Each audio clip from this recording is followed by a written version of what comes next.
Latest എന്ന് പറഞ്ഞാൽ പോലെ ഇന്ന് നമ്മൾ നോമ്പിന്റെ രണ്ടാമത്തെ ദിവസത്തിലേക്ക് നമ്മൾ പ്രവേശിച്ചിരിക്കുകയാണ്. ഇന്നത്തെ സുവിശേഷത്തിൽ നമ്മൾ കണ്ടത് ഒരു പിതാവ് തന്റെ പുത്രനെ കൊണ്ട് ഈശോയുടെ അടുത്തേക്ക് വരുന്നതാണ്. ഈ പുത്രന് അപസ്മാര രോഗം അല്ലെങ്കിൽ അവര് വിശ്വസിക്കുന്ന പോലെ പിശാചുബാധ ഉണ്ടെന്ന് അവർ വിശ്വസിച്ചിരുന്നു.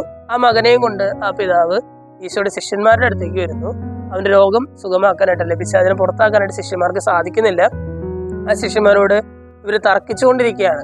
ആ സമയത്താണ് ഈശോ ആ രംഗത്തിലേക്ക് വരുന്നത്. അപ്പൊ ഈശോയോട് പറയുമ്പോൾ ഈശോ അവരുടെ അവിശ്വാസം പരിഹരിച്ച് ആ പുത്രന് സൗഖ്യം നൽകുന്നതാണ് ഇന്നത്തെ സുവിശേഷം നമ്മൾ വായിച്ചു കേട്ടത്. ഈ സുവിശേഷ ഭാഗത്തിന്റെ ആരംഭത്തിൽ തന്നെ ഈ കുട്ടിയുടെ പിതാവ് ശിഷ്യന്മാരെ കുറ്റപ്പെടുത്തുകയാണ്. ശിഷ്യന്മാർക്കൊരു കഴിവുണ്ടായിരുന്നില്ല, ശിഷ്യന്മാർക്ക് ഇത് രോഗശാന്തി നൽകാനായിട്ട് സാധിച്ചില്ല, പിശാചിനെ പുറത്താക്കാനായിട്ട് സാധിച്ചില്ല എന്നൊക്കെ പറഞ്ഞിട്ട് ശിഷ്യന്മാരെ കുറ്റപ്പെടുത്തുകയാണ്. കുറച്ചും കൂടി നമ്മൾ താഴോട്ട് വായിച്ചു വരുമ്പോൾ നമുക്ക് മനസ്സിലാകുന്നുണ്ട്.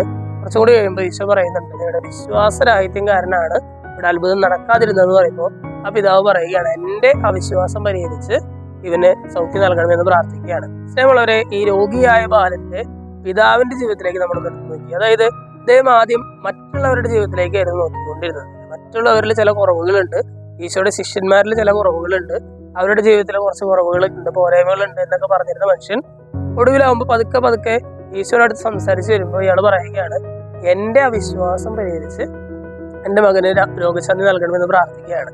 സ്നേഹമുള്ളവരെ, മറ്റുള്ളവരിലേക്ക് നോക്കിക്കൊണ്ടിരുന്നൊരു മനുഷ്യൻ തന്നിലേക്ക് തന്നെ നോക്കാനായിട്ട് തുടങ്ങും. ഇതാണ് ഈ നോമ്പിന്റെ അർത്ഥം എന്നൊക്കെ പറഞ്ഞാൽ, നോമ്പിന്റെ ചൈതന്യം എന്നൊക്കെ പറയുന്നത്.